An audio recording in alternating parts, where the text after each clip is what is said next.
Hello dear students and parents, as usual I am Navneel Gaur from Tagore School Parvatsar and we are discussing and solving the question answer of lesson 1 of EVS book of class 5th। यहाँ पर हम कर रहे हैं 5th class की EVS book के question answer and we have completed the question answer which are given in the book. जो book में दिए हुए क्वेश्चन आंसर हैं वो हम कंप्लीट कर चुके हैं and we are now solving the other question answers which are given in refresher book so that you can prepare yourself for the board exam।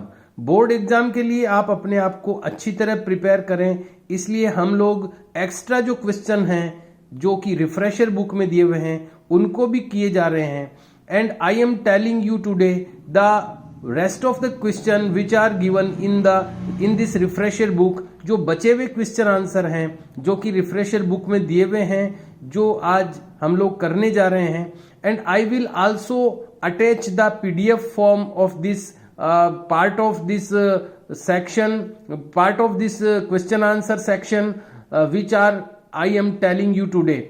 मैं इसकी पीडीएफ भी आपको आज इसके साथ अटैच कर दूंगा इस वीडियो के बाद में व्हाट्सएप ग्रुप में, ताकि आप इन क्वेश्चन आंसर को इसमें से अच्छी तरह देख सकें, अच्छी क्लियर फॉर्म में आप इनको देख सकें और आसानी से आप अपना रिटर्न वर्क कंप्लीट कर सकें। यहाँ मैं कहना चाहूँगा कि आपको अपना रिटर्न वर्क करते जाना चाहिए। जैसे जैसे मैं आपको क्वेश्चन आंसर करवाता जा रहा हूँ, जैसे जैसे हम लेसन कंप्लीट करते जा रहे हैं, जैसे जैसे हम वेरियस जो क्वेश्चन आंसर बीच में भी जो लेसन के दिए हुए हैं और जो भी मैं इंस्ट्रक्शंस दिए जा रहा हूँ उनको आपको फॉलो करना है। और इस बात को मैं बार बार बता चुका हूं कि 5th क्लास में बहुत सारे क्वेश्चन आंसर हैं and you have to answer this question in English medium, और आपको इंग्लिश में ही इनका आंसर देना है and you also have to give the board exam in this session, और आपको इस सेशन में बोर्ड एग्जाम भी देना है। So you should learn the question answer, learn the answers day by day, question by question. इसलिए आपको question by question एक एक क्वेश्चन करते जाना चाहिए लर्न, ताकि बाद में in the last of the session you will not stuck in any problem, ताकि आप किसी प्रॉब्लम में नहीं अटकें लास्ट में जाकर के। इसलिए मैं आपको बार बार रिक्वेस्ट कर रहा हूं कि आप ये जो क्वेश्चन आंसर मैं करवाता जा रहा हूं इनको रिटन फॉर्म में भी अपनी नोटबुक में करते जाएं और इनको लर्न भी करते जाएं। The learning is most important thing, the only written work is not sufficient here. यहाँ पर केवल रिटन वर्क सफिशियंट नहीं है। Let us go today the further study, for the further study of this lesson. इस lesson की आगे की study के लिए हम बढ़ते हैं। Let us start from the next question. आइए हम शुरू करते हैं अगले क्वेश्चन से। We have completed up to true false in our previous video. हम प्रीवियस वीडियो में ट्रू फॉल्स तक के क्वेश्चन आंसर कर चुके हैं and I am also informing you, मैं आपको इन्फॉर्मिंग करना चाहता हूं that I have posted many videos related to this lesson and question answers. Question answers और जो लेसन है उससे रिलेटेड कई सारे वीडियोस में इस लेसन से रिलेटेड आपको डाल चुका हूं, पोस्ट कर चुका हूं। You should watch them step by step, you should watch them all the video, surely make it confirm. इसको कंफर्म करें कि आप जितने भी वीडियो मैंने डाले हैं वो सारे आप देखें, so that you can able to complete your written work, ताकि अपना रिटन वर्क कंप्लीट करने में आप एबल हो सकें। Late us start with the next question. These are the very short answer type questions as you look on the screen. ये बहुत छोटे आंसर वाले क्वेश्चन हैं। You have to also mention this line in your notebook. आपको अपनी notebook में भी इस लाइन को मेंशन यानी उल्लेखित करना चाहिए। Then you should write the next question, question number 1, और उसके बाद आपको लिखना है question number 1. Why was Sanjana sad? Sanjana sad क्यों थी? The answer is Sanjana was sad. अब देखिए ये जो क्वेश्चन है इसका जो आंसर बन रहा है वो हमेशा ध्यान रखिए, मोस्टली क्या होता है जो शॉर्ट आंसर क्वेश्चन होते हैं उनमें ज्यादातर जो पार्ट है आंसर का वो क्वेश्चन में से ही आ जाता है। आपको केवल कुछ वर्ड्स ऐड करने होते हैं आंसर में। अगर ये टेक्निक आप सीख लेते हैं तो आपको फिर लंबे लंबे आंसर लर्न करने की जरूरत नहीं पड़ेगी। आप क्वेश्चन में से ही एक बड़ा पार्ट ले करके उसमें आंसर को ऐड करते हुए आंसर प्रिपेयर कर सकते हैं। You can prepare self the any of the answer, कोई भी आंसर आप अपना सेल्फ प्रिपेयर कर सकते हैं। So here is also applicable this thing, यहां पर ये चीज जो मैंने बताई अभी वो एप्लीकेबल हो रही है। क्वेश्चन में देखिए आप, why was Sanjana sad. Sanjana sad क्यों थी, दुखी क्यों थी? तो यहां पर संजना वॉज सैड, ये तीन जो शब्द हैं, तीन जो वर्ड हैं, ये तो क्वेश्चन से ही लिए हुए हैं। संजना सब्जेक्ट है इसलिए संजना को सबसे स्टार्टिंग में लिख दिया। Was was helping verb and then the main verb said. तो इस तरह से इसको तीन वर्ड्स तो आपको इसमें से ही मिल गए हैं, क्वेश्चन में से ही। संजना वॉज सैड, संजना दुखी थी। बिकॉज यानी क्योंकि, हर मदर वॉज इल, उसकी मम्मी या उसकी माताजी इल यानी बीमार थी। ये इसका आंसर है। The question number 2, you have to leave one blank line between any two question answers. हर दो क्वेश्चन आंसर्स के बीच में आपको एक ब्लैंक लाइन लीव करनी चाहिए। ये सब चीजें आपको नॉलेज में है ही। Let us do the next question. The question number 2, who was taking care of Sanjana's mother. Who यानी कौन, वॉज यानी था, टेकिंग केयर यानी देखभाल कर रहा। कौन देखभाल कर रहा था, कौन टेक केयर कर रहा था ऑफ संजनाज मदर, संजना की मदर को कौन केयर कर रहा था? The answer is Sanjana's grandmother, Sanjana की दादी, एंड एल्डर आंट, और बड़ी चाची यानी ताई जी, ब्रैकेट में लिखा हुआ भी है ताई जी, were taking care of Sanjana's mother, Sanjana की मदर की केयर कर रहे थे। तो यहां पर देखिए इन्होंने taking care of Sanjana's mother ये क्वेश्चन में से ऐड किया है। Taking care of Sanjana's mother ये क्वेश्चन में ही है, केवल हु वॉज की जगह इन्होंने कौन कर रहे थे उनका नाम लिखा है बस। कौन कर रहे थे? एक तो संजनाज ग्रैंड मदर, संजना की grandmother, and elder aunt tai ji, ये दो लोग कर रहे थे उसकी देखभाल, इसलिए हु की जगह इन्होंने इन दोनों का नाम लिख दिया। अब क्वेश्चन में वॉज लिखा हुआ था लेकिन वो सिंगुलर था इसलिए वॉज आया हुआ था, लेकिन यहाँ ये दो लोग हो गए हैं, प्लूरल हो गया इसलिए यहाँ पर वर आ गया। बाकी जो क्वेश्चन में था वही वापस रिपीट कर दिया, taking care of Sanjana's mother. तो इस तरह से क्वेश्चन से आप इजीली आंसर प्रिपेयर कर सकते हैं, केवल आपको आंसर ऐड करना है। बाकी क्वेश्चन का एक जो बड़ा पार्ट है वो आपको इसके साथ में आंसर में ऐड करना होता है, इससे आपको बहुत बेनिफिट मिल जाएगा, हेल्प मिल जाएगी। So let us see the next question, question number 3, is Sanjana's family, क्या संजना की फैमिली ए जॉइंट फैमिली और ए न्यूक्लियर फैमिली? क्या संजना की फैमिली एक जॉइंट फैमिली है या न्यूक्लियर फैमिली है? तो अभी अभी हमने देखा, ऊपर वाले क्वेश्चन में ही हमने पढ़ा है कि उसकी ग्रैंड मदर, उसकी ताई जी भी है साथ में, वो भी उसकी देखभाल कर रही है, तो फिर ये न्यूक्लियर फैमिली तो नहीं है, ये तो जॉइंट फैमिली है। Sanjana's family is a joint family. पूछा क्या था कि which type of family is Sanjana's family, कैसे किस टाइप की फैमिली है संजना की फैमिली? तो आंसर क्या है? केवल सिंगल लाइन का आंसर है, Sanjana's family is a joint family. Sanjana की फैमिली एक जॉइंट फैमिली है। Let us look the next one, अगला देखते हैं। Question number 4, who live in a joint family. कौन, हु यानी कौन, लिव यानी रहता है, इन ए यानी में, ए यानी एक, जॉइंट फैमिली यानी सामूहिक परिवार, संयुक्त परिवार। एक जॉइंट फैमिली में कौन रहता है? तो कौन कौन रहते हैं वो लिखना है जॉइंट फैमिली में। तो आंसर में क्या लिखा है देखिए, कौन कौन रहते हैं जॉइंट फैमिली में। Grandfather, grand mother, Elder uncle यानी ताऊ जी, एल्डर आंट यानी ताई जी, अंकल यानी चाचा जी, आंट यानी चाची जी, बुआ जी, फादर, मदर एंड चिल्ड्रन।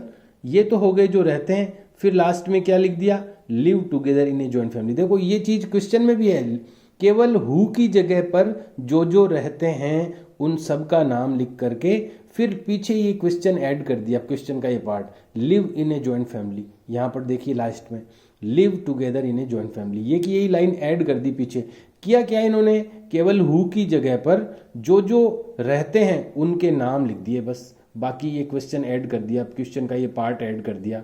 तो इस तरह से आप अपना आंसर प्रिपेयर कर सकते हैं। Next question is question number 5, who live in a joint family. Who live in a nuclear family. Joint family का तो आ चुका ऊपर कि कौन रहता है जॉइंट फैमिली में, यहां पर है who live in a nuclear family. Nuclear family में कौन रहता है, तो इसका आंसर है पेरेंट्स एंड देयर चिल्ड्रन। तो हम जानते हैं न्यूक्लियर फैमिली में यही लोग रहते हैं, पेरेंट्स और एंड देयर चिल्ड्रन, पेरेंट्स और उनके बच्चे। इतनी ही छोटी न्यूक्लियर फैमिली होती है and the answer is also so small, answer भी बहुत छोटा सा है।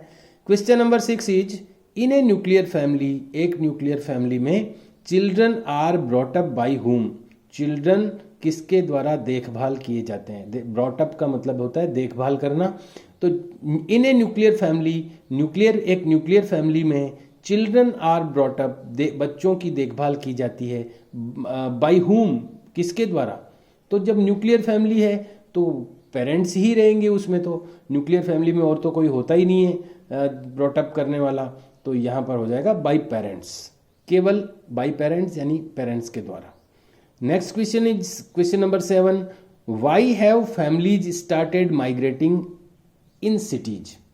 वाई मीन्स क्यों, have family, have is a helping verb here, families means परिवार, स्टार्टेड, अब देखो हैव के साथ थर्ड फॉर्म आती है इसलिए हैव स्टार्टेड यानी स्टार्ट हो चुके हैं। Y have families started, families क्यों स्टार्ट हो चुकी है, माइग्रेटिंग यानी एक जगह से दूसरी जगह जाना, पलायन करना। फैमिलीज पलायन करना क्यों स्टार्ट हो चुकी है, या एक जगह से दूसरी जगह जाना क्यों स्टार्ट हो चुकी है, इन सिटीज, शहरों में। फैमिलीज, अभी तो उल्टा हो रहा है कोरोना में, शहरों वाले भाग के गांवों में आ रहे हैं, लेकिन जनरली ऐसा होता है, वो इसीलिए आ रहे हैं क्योंकि वो पहले माइग्रेट होकर के चले गए। तो अभी के संदर्भ में, ये अभी के रेफरेंस में नहीं है, ये जो फैक्ट है वो नॉर्मल फैक्ट है कि लोग सामान्यतया माइग्रेशन करके जाते कहाँ, सिटी में जाते हैं। अभी उल्टा चल रहा है, लेकिन वो सिटी में क्यों माइग्रेट करना शुरू कर चुके हैं, तो हम जानते हैं कि शहर में क्यों जाते हैं लोग, एक तो काम के लिए जाते हैं, एक हायर एजुकेशन के लिए जाते हैं, उच्च शिक्षा प्राप्त करने के लिए। तो यहाँ पर यही मेन पर्पज होते हैं लोगों के। In search of livelihood, livelihood का मतलब होता है रोजगार, भरण पोषण। इन सर्च ऑफ लिवलीहुड, भरण पोषण की तलाश में, सर्च यानी तलाश में, और टू गेट हायर एजुकेशन, या हायर एजुकेशन प्राप्त करने के लिए। या दो ही कारण होते हैं मेनली, या तो लोग लिवलीहुड की सर्च में यानी उसकी तलाश में जाते हैं शहरों में, काम धंधे की तलाश में, या फिर वो जाते हैं हायर एजुकेशन के लिए, उच्च शिक्षा के लिए। The next is question number 8, what is the transfer of characteristics from generation to generation called.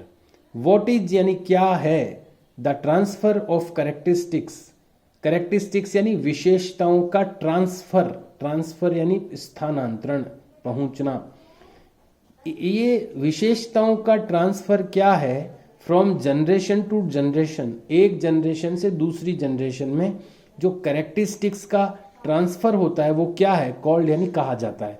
क्या कहा जाता है, जो कैरेक्टरिस्टिक्स होती है, जो विशेषताएं होती है, उनका एक जनरेशन से दूसरी जनरेशन में जो ट्रांसफर होता है उसको क्या कहते हैं, इट इज कॉल्ड इनहेरिटेंस, इसको कहते हैं इनहेरिटेंस कहते हैं। ये क्वेश्चन आ भी चुका है बुक वाले क्वेश्चंस में भी, इट इज कॉल्ड इनहेरिटेंस।